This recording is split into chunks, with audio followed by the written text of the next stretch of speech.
நமக்கான விஷன் என்ன அப்படின்னா 8 to 18 அப்படிங்கிற ஒரு திட்டத்தை கொண்டு வர போறோம்.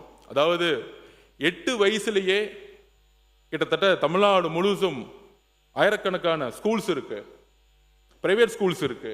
1 கோடிக்கு மேற்பட்ட மாணவர்கள் படிச்சுட்டு இருக்காங்க, மாணவிகள் படிச்சுட்டு இருக்காங்க. அதுல என்ன ஒரு விஷயம்னா 6000 பிசிக்கல் டீச்சர்ஸ் இருக்காங்க பிரைவேட் அண்ட் பப்ளிக் ஸ்கூல்ல. ஒரு மேக்ஸ் டீச்சர், ஒரு சயின்ஸ் டீச்சர், இவங்களுக்கெல்லாம் ஒரு டார்கெட் வைப்பாங்க, ரொம்ப ஸ்ட்ரிக்டா இருப்பாங்க.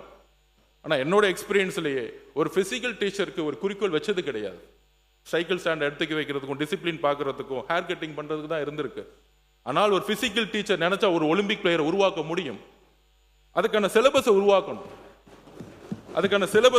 தான் மாண்புமிகு முதலமைச்சர் கிட்ட நாங்கள் கோரிக்கை வச்சு எஜுகேஷன் மினிஸ்டரோட மீட் பண்ணோம்.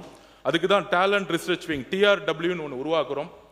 அந்த TRW இந்த 1 கோடி ஸ்டூடெண்ட்ஸ்ல பெஸ்ட் ஸ்டூடெண்ட்ஸை எடுத்து வந்து தமிழ்நாட்டில் இன்னைக்கு ஹாஸ்டல், ஸ்போர்ட்ஸ் ஹாஸ்டல் பார்த்தீங்கன்னா 15, 16, 22 ஹாஸ்டல் தான் இருக்கும்.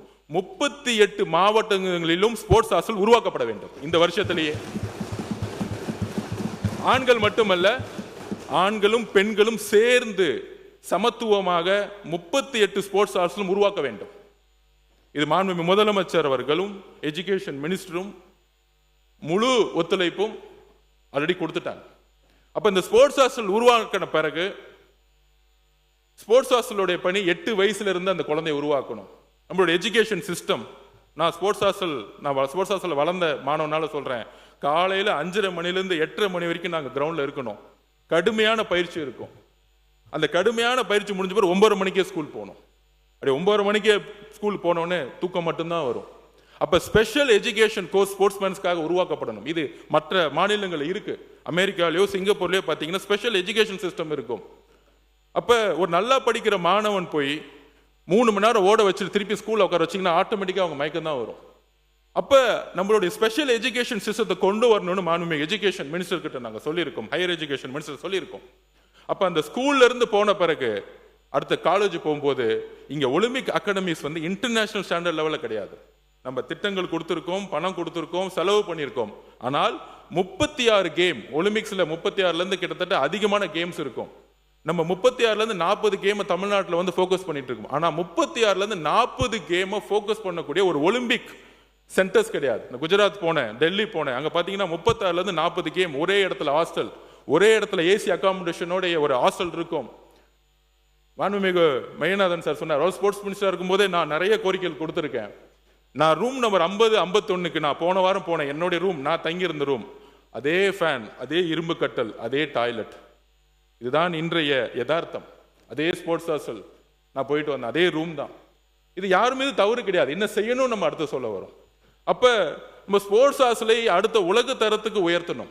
குஜராத்தோ டெல்லி போகும்பொழுது ஒரு 4 ஸ்டார் கேட்டகரியில் இருக்கும் அந்த ரூம். அப்ப டெக்னாலஜி இருக்கும், அந்த ஸ்டேடியமே ஒரு இன்டர்நேஷனல் ஸ்டாண்டர்ட்ல இருக்கும். அப்ப ஒலிம்பிக்ஸ் அகாடமிஸை உருவாக்கக்கூடிய இடத்துல இருக்கும், என்னுடைய அறிவிப்புல இருக்கு.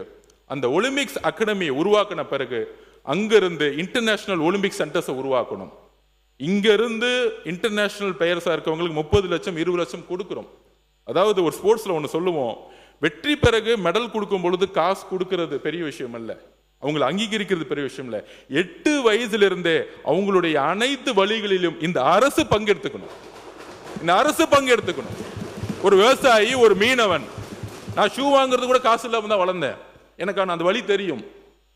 விளையாடும் போது ஸ்போர்ட்ஸ் ஹாஸ்டல் போனா 3 வேளை நல்ல சாப்பாடு கிடைக்கும் அப்படின்னு சொல்லிட்டு தான் அங்க ஸ்போர்ட்ஸ் ஹாஸ்டல் போனோம். திருச்சியில படிக்கும் போது காலையில பழைய சோறு வச்சுட்டு தான் விளையாண்டு இருக்கோம். சோ இந்த வழிகள் ஸ்போர்ட்ஸ்மேனுக்கு இருக்கு. இன்னும் ஒலிம்பிக் பிளேயர் போகும்போது ஷூ வாங்க கூட காசு இல்லைன்னு சொல்லக்கூடிய அவல நிலை தான் இன்னைக்கும் இருக்கு. இதையெல்லாம் தொலை தெரிய வேண்டும்.